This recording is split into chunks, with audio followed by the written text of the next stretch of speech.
Movie Time is produced by John DeSando. Listen to the shows and read reviews online at WCBE.org. I'm John DeSando. And I'm Linda Baas McClelland. And this is It's Movie Time. Yep. And this is quite a time for all of us. It sure is. So it was probably appropriate that we select a Norwegian film, get ourselves out of here, yes, and get across the pond. Yeah, and what are people doing up there? Yeah. And because you have an art background, I thought you would be a great reporter for The Painter and the Thief. The Painter and the Thief. It was beautifully filmed, so much so that I had a hard time accepting the fact that it was supposed to be a documentary. It's called a documentary. What's the challenge in that?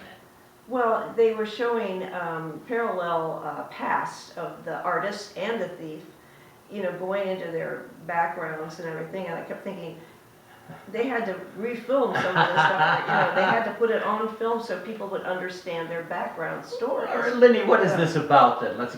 Okay.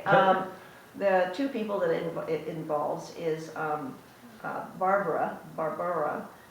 She is from Czechoslovakia, but she lives in Norway. She's a very accomplished painter, beautiful artist. Characteristically photorealistic. Yes. Yeah. Oh, it's breathtaking. Yes. And then the other side of the story is a man named Bertil. Yeah. Bertil. Carl Bertil-nordland. Yes. Nordland. Yes. And according to his past, he had a rather normal upbringing, but he's turned into a terrible drug addict. He's very athletic, seemingly quite intelligent, but he's a dreadful drug addict. So Barbara had her paintings exhibited at an art gallery, and two thieves come in, and they are being visually, a camera is taking pictures of these two guys taking these paintings off the wall, very carefully rolling them up and leaving. And because they had the video cameras going, they were arrested almost immediately. Actually, they never do find the second one. That's right.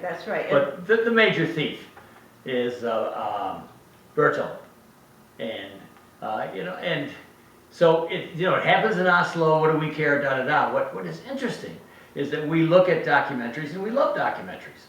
We're always learning from documentaries. But you bring up the crucial question here: how much of this is staged and how much isn't? The story is true. At each point, they're not fabricating, but it is difficult to tell whether they've staged it or not. Right. And that always is a little bothersome to me, but I'm not worried about it. The one scene where Bertil is on his way to a rehab facility, and he's buying drugs on the way to rehab. And we didn't mention the real, I think the real challenging part of this is that she almost seeks him out. Indeed. I mean, she goes to the trial of these two thieves, and she becomes very much involved with Bertil. She's sort of entranced by his intelligence, and he's very thoughtful. And he's covered with tattoos. I've never seen so many tattoos in my life.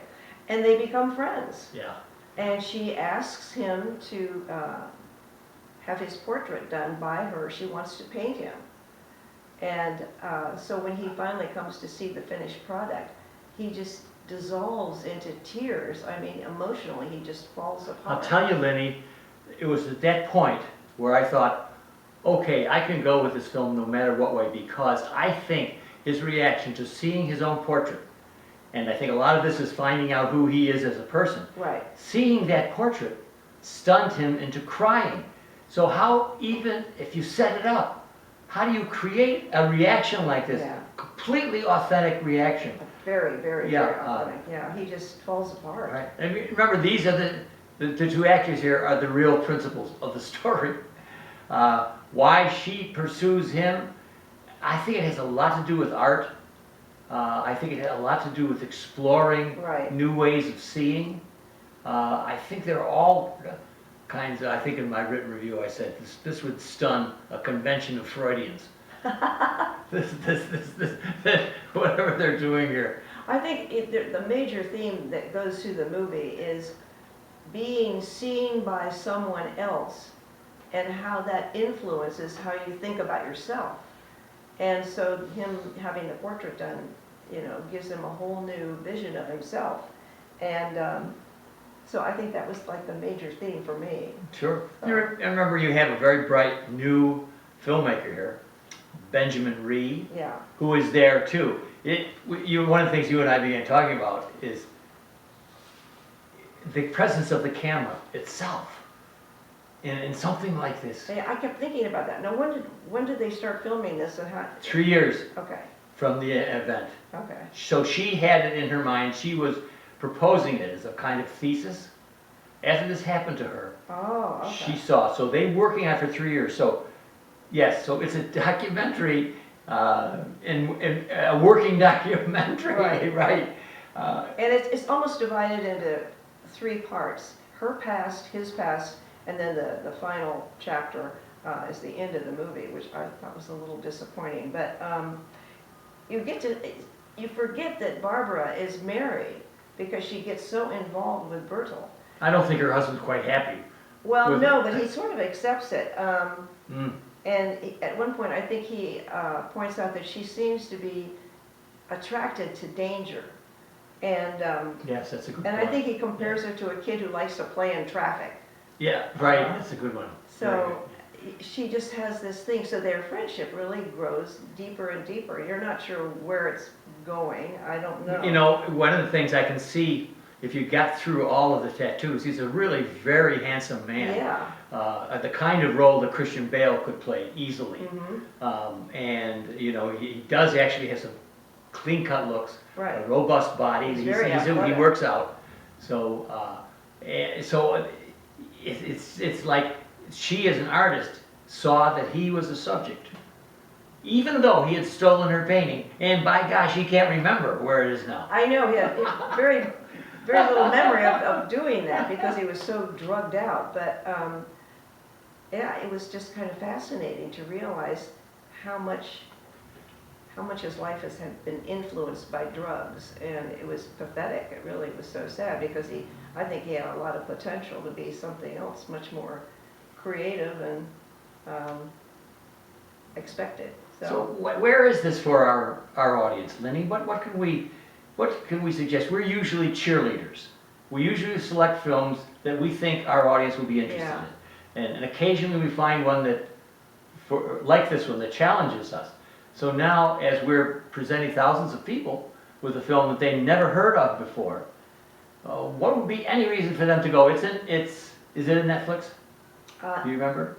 I think it is. Yeah. I think it is. Well, anyway, it's streaming, and it can be found just by Googling Right. The Painter and the Thief.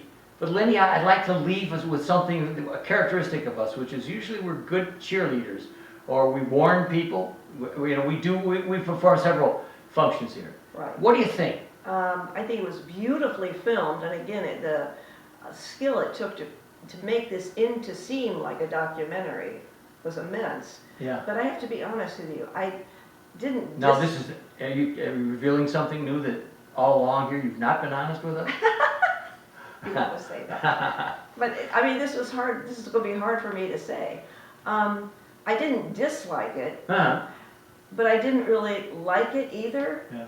I appreciated the art of So it. do you think your friend Barb Umberford would like a film like this?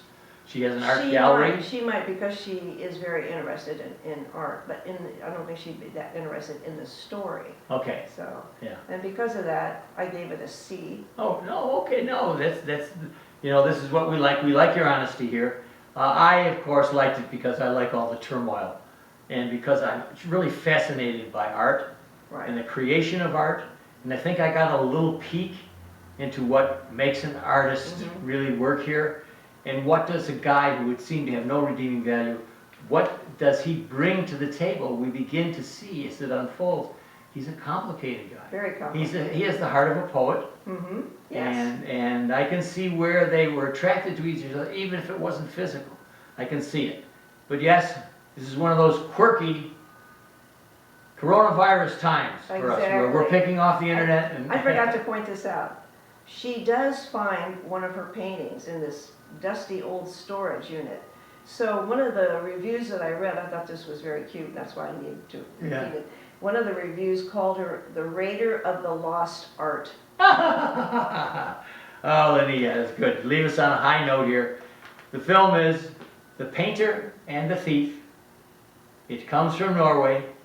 It's something different for our listeners. Yep, You've already told us what your grade is, C. yes. And I'm going to tell you that the grade is B, because for me the grade is B, because I like something a bit linear.